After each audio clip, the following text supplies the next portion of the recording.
அனைவருக்கும் பணிவான இனிய வணக்கங்கள். உங்கள் டாக்டர் கிருஷ்ணன் சுவாமிநாதன், கோயம்புத்தூர் இதயங்கள் அறக்கட்டளையிலிருந்து பேசுறேன்.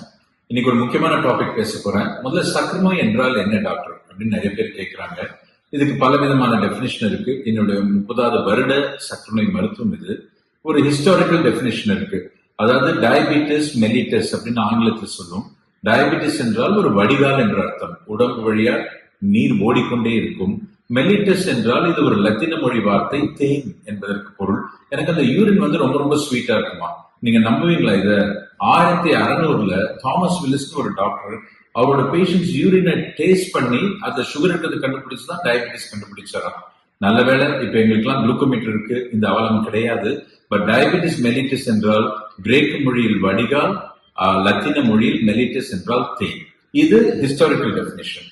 இப்ப யாராவது ஒரு மருத்துவ மாணவனாக நான் இருக்கும்பொழுது டயபிட்டிஸ் என்றால் அழகாக மனப்பாடம் பண்ணுவோம். டாக்டரோட பெரிய திறமை உருப்போடுவது.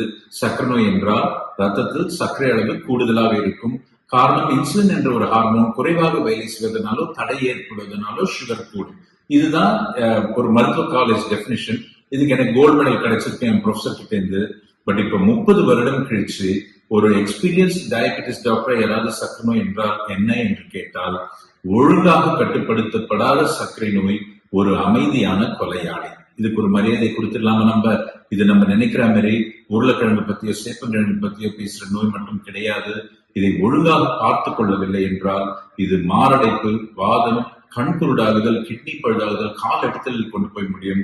பட் சூப்பர் விஷயம் என்ன, இதை ஒழுங்கா கண்ட்ரோல் பண்ணிட்டா இது ஒரு நோயே கிடையாது. அடுத்த பதிவில் சந்திப்பது வரை உங்களிடம் விடைபெறுவது உங்கள் டாக்டர் கிருஷ்ணன் சுவாமிநாதன்.